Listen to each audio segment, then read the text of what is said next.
Assalamualaikum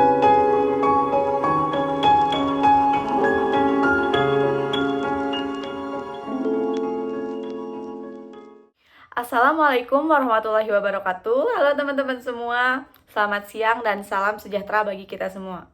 Sebelumnya, izinkan saya memperkenalkan diri dikarenakan ada pepatah yang mengatakan bahwa tak kenal maka tak sayang. Saya Meria Suryani dengan NPM 19.161. Saya adalah seorang mahasiswa semester 5 Ilmu Hukum Universitas Pasundan.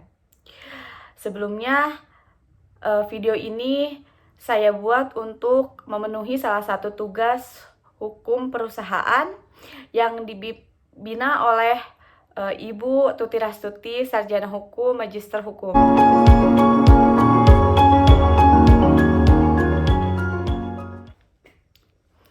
Di sini saya akan membahas mengenai perseroan terbatas dan aspek hukum perusahaan. Sebelumnya, kita masuk ke hakikat perseroan terbatas dahulu.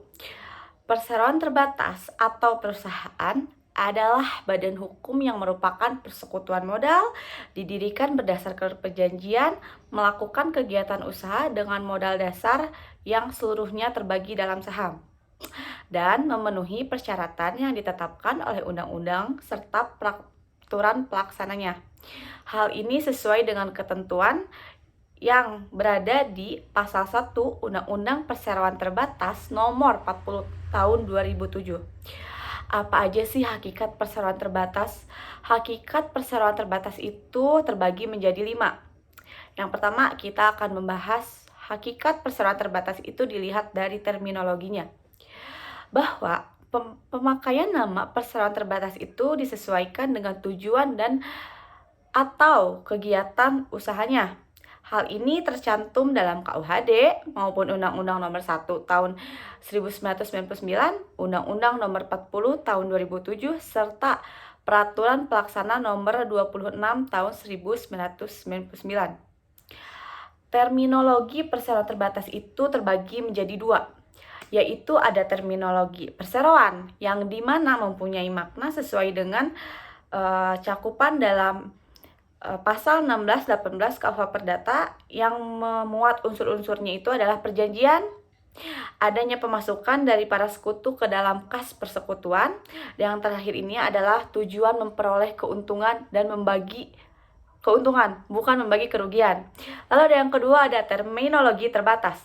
Maksudnya ini adalah PT memiliki kekayaan terpisah. Maksudnya kekayaan terpisah di sini bahwa kekayaan terpisah para pendiri perseroannya itu atau para pemegang saham itu aman dan tidak ikut dijadikan jaminan pelunasan utang perusahaan.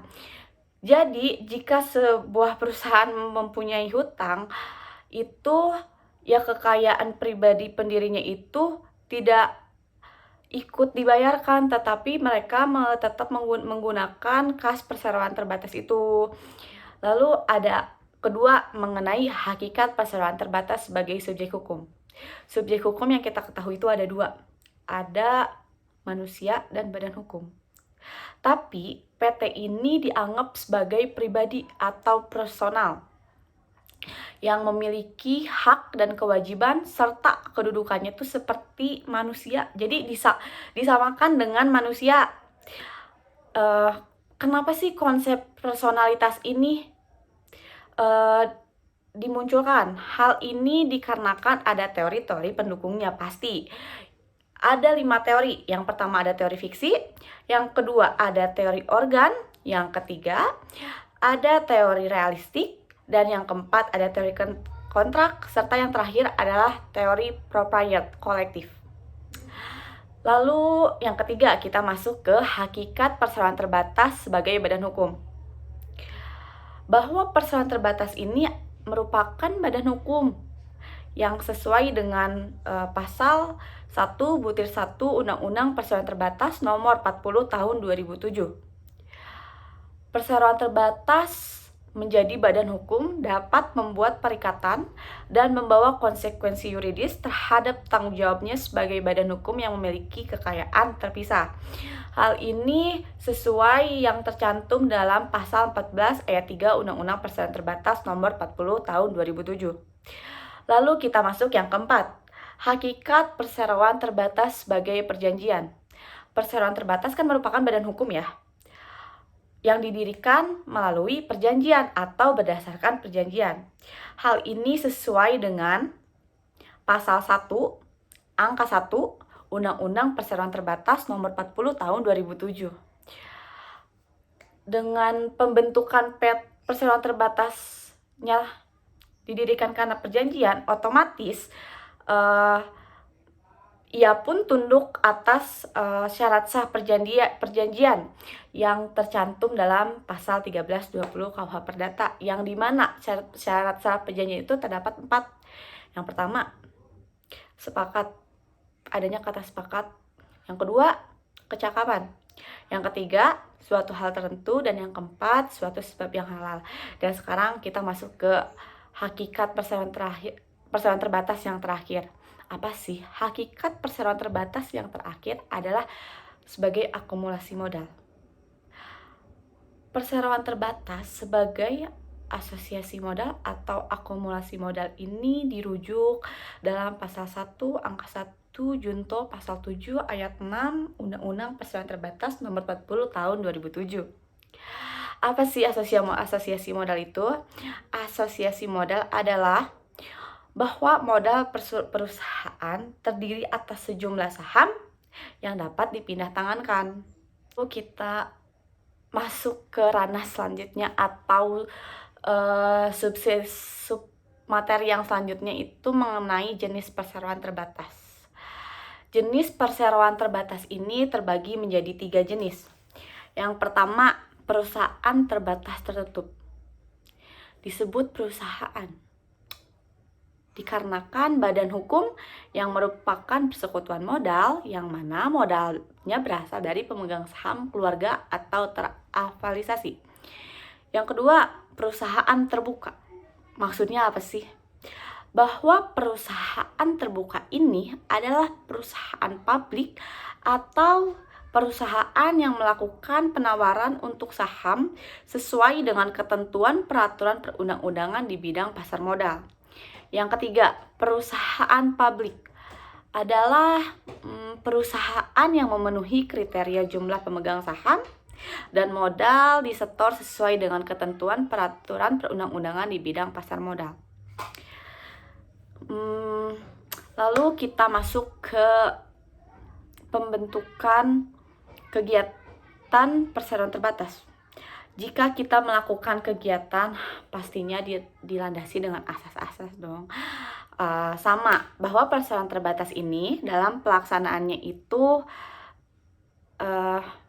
berlandaskan dengan asas-asas, yang dimana asas pelaksana kegiatannya itu ada 9. Yang pertama adanya asas kekeluargaan, yang kedua asas hukum perjanjian, yang ketiga asas tanggung jawab sosial dan lingkungan, yang keempat asas itikat baik, yang kelima ada asas kepantasan, yang keenam ada asas kepatutan, yang ketujuh ada prinsip tata kelola perusahaan yang baik, yang ke-8 asas corporate separate legal personality, dan yang terakhir adalah asas perekonomian.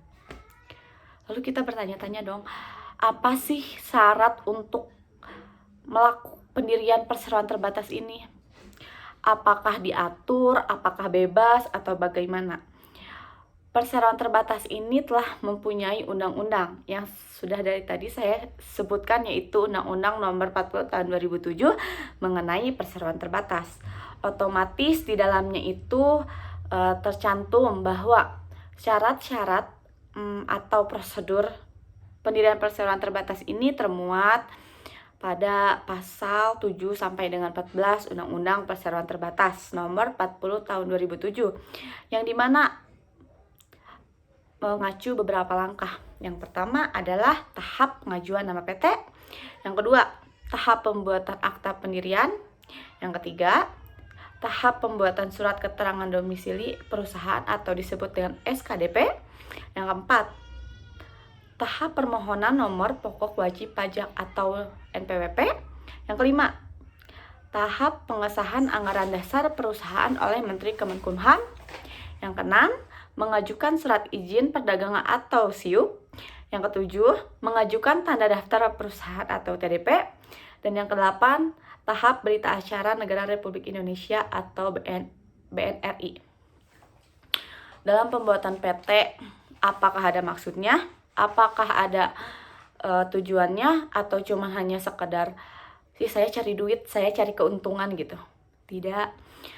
Bahwa dikarenakan PT ini mempunyai undang-undang atau peraturannya, otomatis maksud dan tujuan ini diatur dalam Undang-Undang Perseroan Terbatas Nomor 40 Tahun 2007, yang dimana perseroan terbatas ini harus mempunyai maksud dan tujuan, serta kegiatan usaha itu tidak bertentangan dengan ketentuan yang berada di perundang-undangan, ketertiban umum, dan atau kesusilaan. Lalu di mana sih? Itu sesuai dengan pasal 2 Undang-Undang Perseroan Terbatas Nomor 40 Tahun 2007. Lalu di mana sih kita bisa melihat maksud dan tujuan didirikannya perseroan terbatas itu untuk apa? Kita dapat melihat maksud dan tujuan Undang-Undang Perseroan Terbatas ini, kita dapat melihatnya di anggaran dasar, dikarenakan di sana dicantumkan maksud dan tujuan pendirian perseroan terbatas ini. Hal ini tercantum dalam pasal 18 Undang-Undang Perseroan Terbatas Nomor 40 Tahun 2007. Lalu kita sekarang beralih ke anggaran dasar. Nah, sekarang kita bakal bahas di anggaran dasarnya ini. Apakah anggaran dasar yang telah dibentuk, yang telah disetujui itu, apakah bisa dirubah? Apakah bisa dirubah? Apakah tidak? Dikarenakan seiring perkembangan zaman pasti akan mengalami perubahan. Ternyata anggaran dasar ini dapat dirubah, tetapi ada yang mengatur bahwa anggaran tidak boleh memuat hal yang bertentangan dengan Undang-Undang Perseroan Terbatas. Apa aja? Anggaran dasar itu tidak boleh memuat tentang ketentuan tentang penerimaan bunga tetap atas saham dan ketentuan tentang pemberian manfaat pribadi kepada pendiri atau pihak lain. Lalu anggaran dasar perusahaan ini mengatur ketentuan mengenai apa? Di sini di anggaran dasar mengatur ketentuan mengenai 1. Tata cara pengunduran diri dari anggota direksi. Yang kedua, tata cara pengisian jabatan anggota direksi yang lowong. Dan yang terakhir itu adalah pihak yang berwenang menjalankan pengurusan dan mewakili perusahaan dalam seluruh anggota direksi berhalangan atau diberhentikan untuk sementara. Nah, kita lanjut ke permodalan perseroan terbatas. Pasti bingung dong, ini modal perseroan terbatas dari mana? Terus apakah ada gitu jenis-jenis modalnya gitu? Apakah cuma satu modal aja atau gimana, Kak? Mari kita bahas. Di sini kita sudah tahu bahwa perseroan ini adalah badan hukum yang merupakan persekutuan modal kan. Bahwa perusahaan yang berbentuk perseroan terbatas ini ada 3 atau jenis modalnya. Jadi ada 3 klasifikasi atau 3 jenis modal. Yang pertama ada modal dasar. Apa sih modal dasar? Modal dasar itu seluruh nominal saham. Jadi kalau misalkan sahamnya 50 juta dari semua pendiri, ya udah memang modalnya segitu. Lalu yang kedua ada modal ditempatkan. Maksudnya adalah saham yang sudah disetorkan atau dibayar secara menyeluruh kepada perusahaan terbatas. Dan yang ketiga adalah modal di store. Maksudnya itu adalah saham yang telah diambil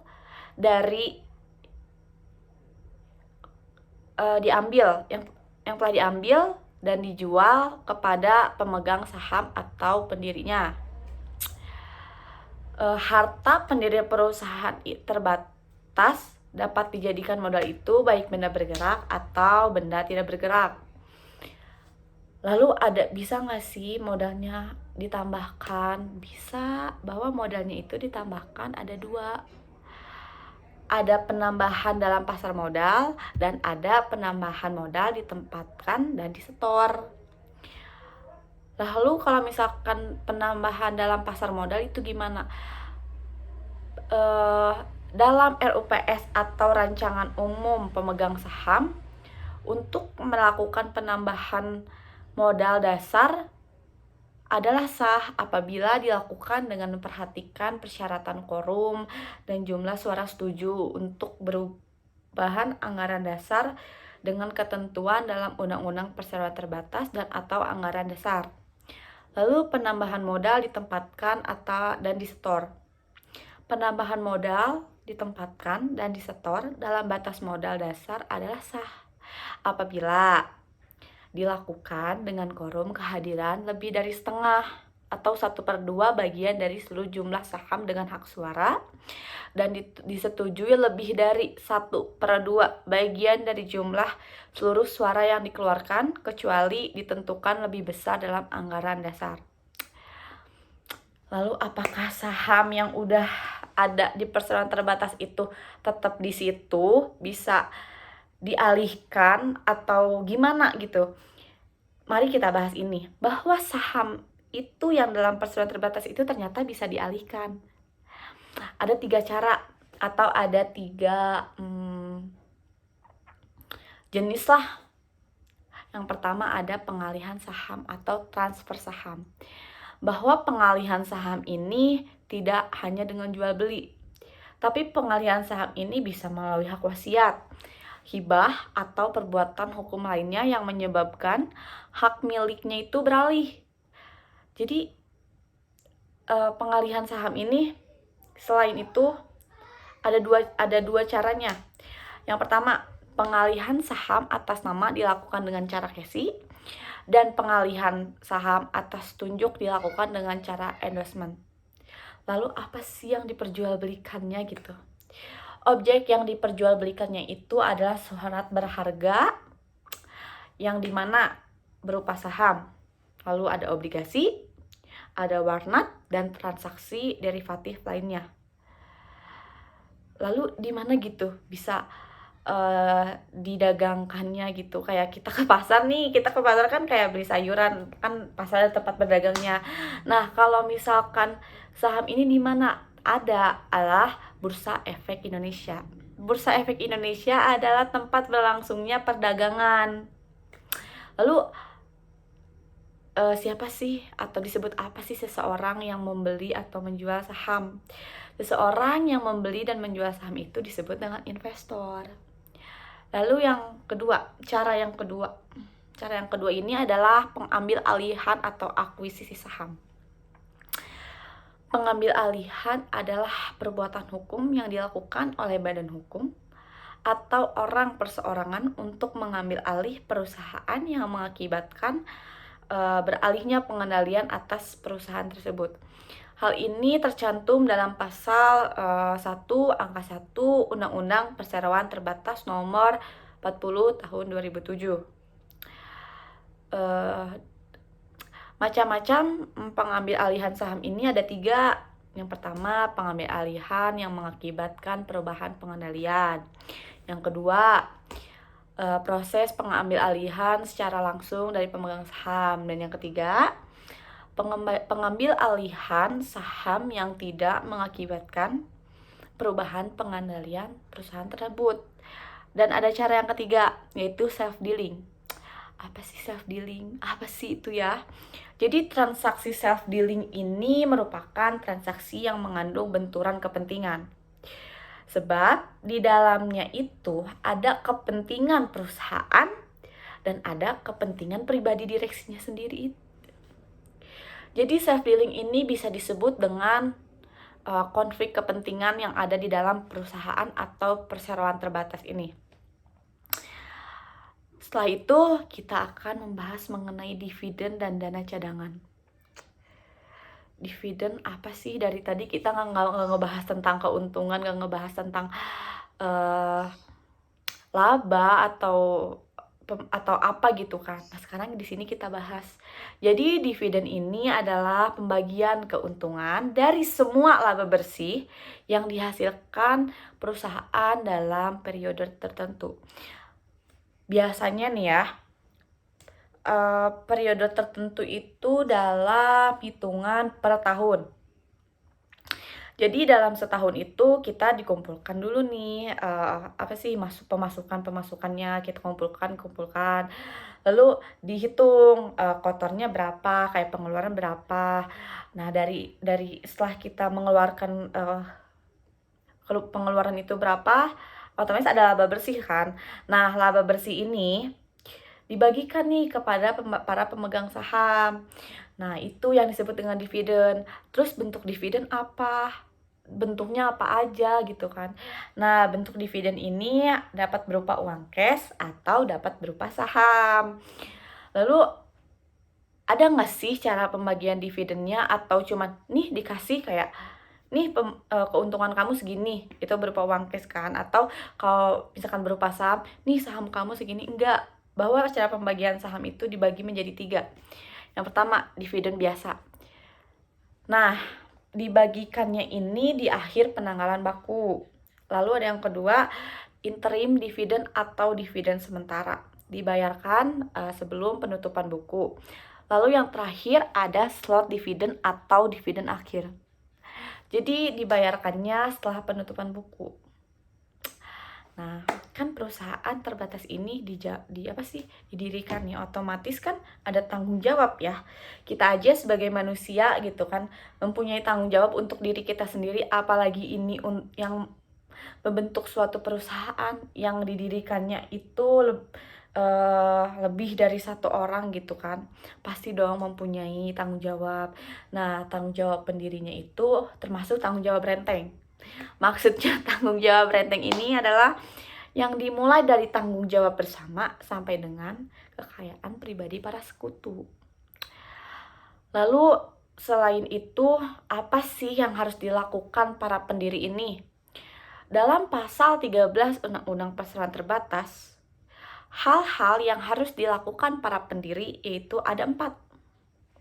Yang pertama, memperhatikan toleransi waktu penyelenggaraan RUPS atau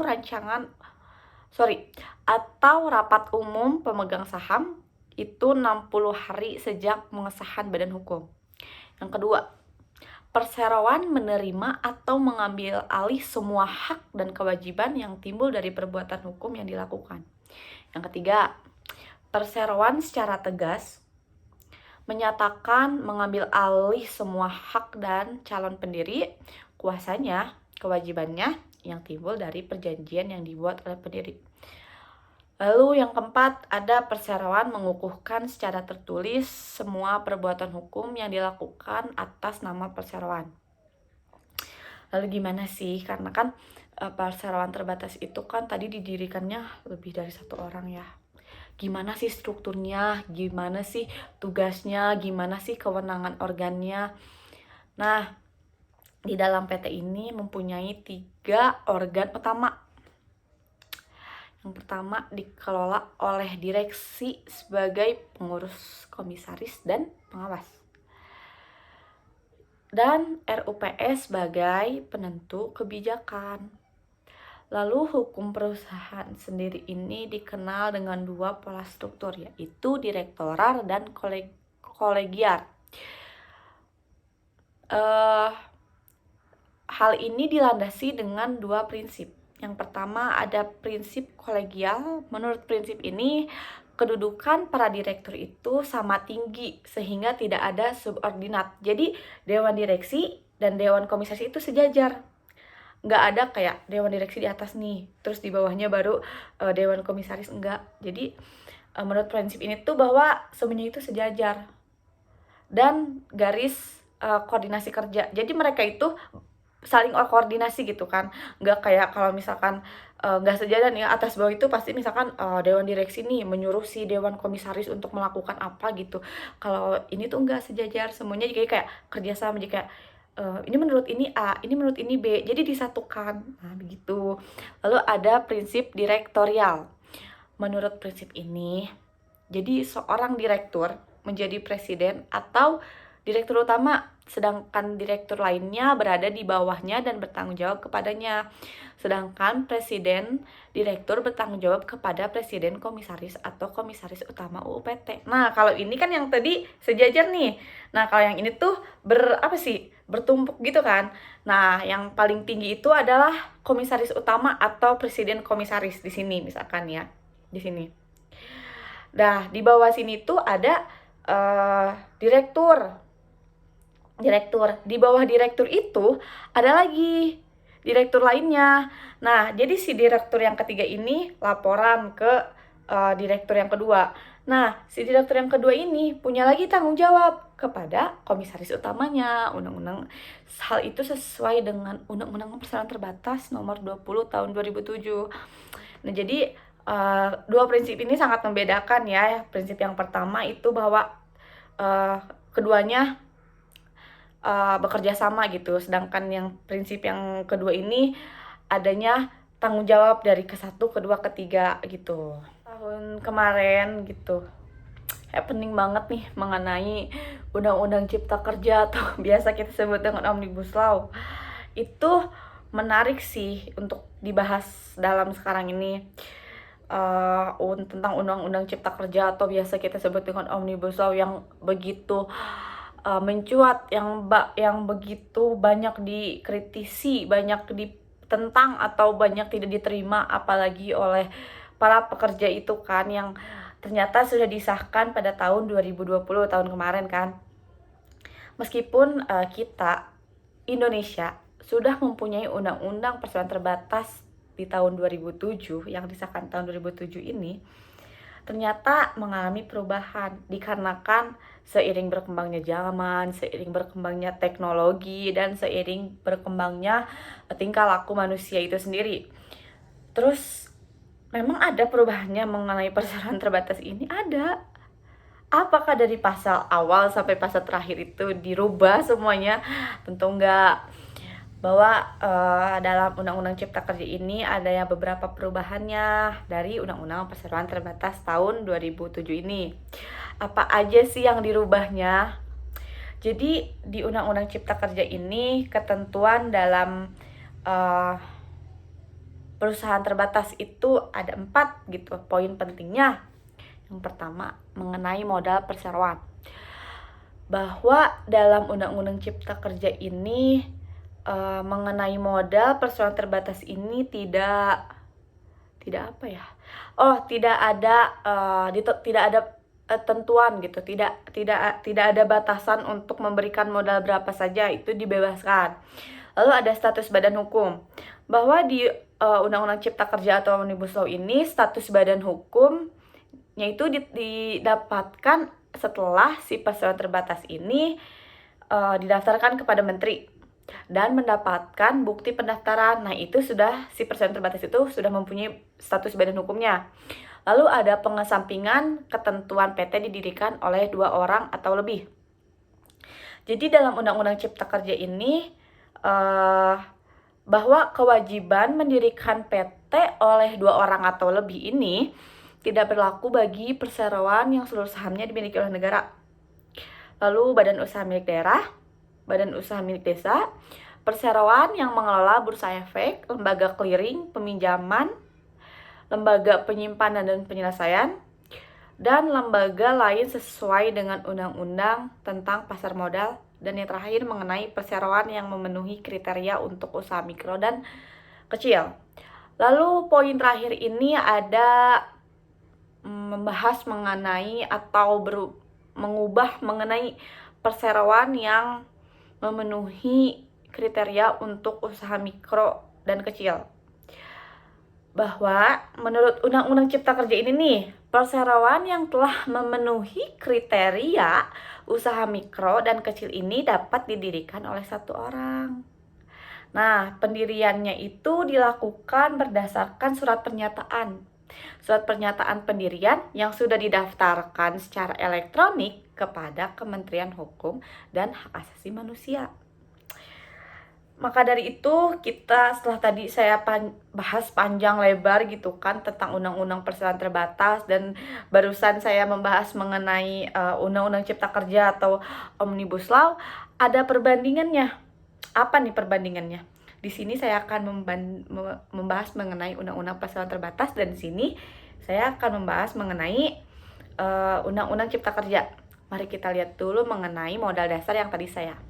Dalam undang-undang perseroan terbatas itu tercantum dalam pasal 32 ayat 1 Undang-Undang Perseroan Terbatas bahwa memberikan ketentuan atau batasan minimal modal dasar perusahaan terbatas paling sedikit adalah 50 juta. Gimana sih di Undang-Undang Cipta Kerja ini?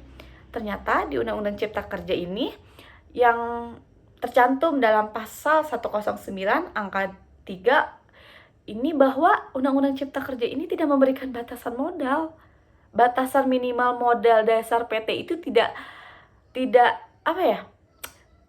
Tidak diberi batasan. Mau dia ngasih 100 juta kek, mau dia ngasih 50 juta kek, mau dia ngasih 1 miliar kek, itu bebas. Nah, yang kedua, mengenai status Badan Hukum Perseroan. Dalam Undang-Undang Perseroan Terbatas, dalam pasal 7 ayat 4 Undang-Undang Perseroan Terbatas ini, bahwa status Badan Hukum Perseroan Terbatas ini baru diperoleh setelah adanya keputusan dari Menteri. Dan dalam Undang-Undang Cipta Kerja ini dipermudah lagi, bahwa dalam pasal 109 angka 2 Undang-Undang Cipta Kerja, status Badan Hukum Perseroan Terbatas ini dapat diperoleh setelah dia melakukan pendaftaran kepada Menteri. Jadi kalau di Undang-Undang Cipta Kerja ini kita udah daftar, ya udah kita udah punya status hukum dong, tanpa harus nunggu kayak jangkanya lama untuk mendapat keputusan menteri, kayak nih keputusannya baru kamu bisa memperoleh status badan hukum. Tidak. Lalu yang ketiga, ada pengesampingan kewajiban perseroan terbatas harus didirikan oleh 2 orang lebih. Dalam Undang-Undang Perseroan Terbatas gimana sih?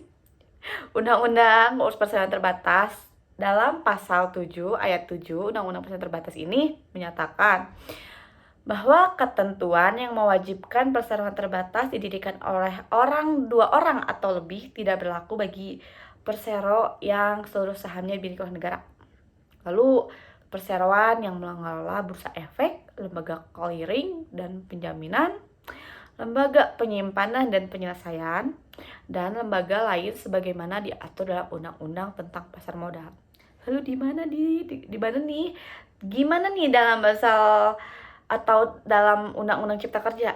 Dalam Undang-Undang Cipta Kerja ini terdapat dalam pasal 109 angka 2 bahwa kewajiban mendirikan perusahaan terbatas oleh 2 orang atau lebih itu tidak berlaku bagi persero yang seluruh sahamnya dimiliki oleh negara, badan usaha milik daerah, badan usaha milik desa, dan perseroan yang mengelola bursa efek, lembaga clearing dan penjaminan, lembaga penyimpanan dan penyelesaian, dan lembaga lain sesuai dengan undang-undang tentang pasar modal. Dan yang terakhir,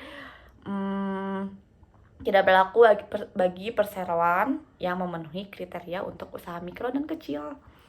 Dan yang poin terakhir nih yang bakal kita bahas adalah perseroan UMK dapat didirikan 1 orang. Dalam Undang-Undang Perseroan Terbatas nomor 27, Undang-Undang nomor 40 tahun 2007 bahwa terkait pendirian perseroan terbatas ini mensyaratkan bahwa pendirian perseroan terbatas wajib dilakukan oleh 2 orang atau lebih dikarenakan mengingat bahwa PT ini merupakan asosiasi modal. Tapi dalam Undang-Undang Cipta Kerja yang sekarang ini, dalam pasal 109 angka 5, bahwa perseroan yang telah memenuhi kriteria usaha mikro dan kecil atau UMK dapat mendirikannya hanya dengan 1 orang saja. Bagaimana pendiriannya? Pendiriannya itu tidak perlu memerlukan anggaran dasar. Itu cukup dengan pernyataan pendirian perseroan yang disahkan secara elektronik oleh Menteri Hukum dan HAM. Setelah saya panjang lebar, setelah dari mulai kita membahas mengenai hakikat sampai dengan perubahan-perubahan yang telah ada dalam Undang-Undang Cipta Kerja atau Omnibus Law ini, saya rasa atau saya berharap atas penyajian video saya yang masih dalam proses pembelajaran itu bisa bermanfaat bagi kalian atau menambah ilmu lagi bagi kalian yang telah melihatnya.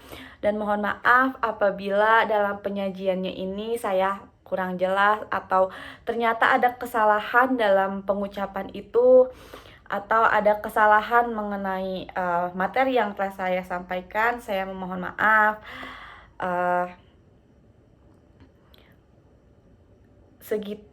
Segitu materi yang bisa saya jelaskan dan saya berikan. Semoga dapat diambil apa poin pentingnya atau poin yang unggulnya. Dan sampai sini saya mengucapkan terima kasih atas teman-teman atau siapapun yang telah menyempatkan menonton video saya. Sampai jumpa lagi dengan saya di materi-materi selanjutnya. Saya Maria Suryani pamit undur diri. Assalamualaikum warahmatullahi wabarakatuh. Terima kasih teman-teman.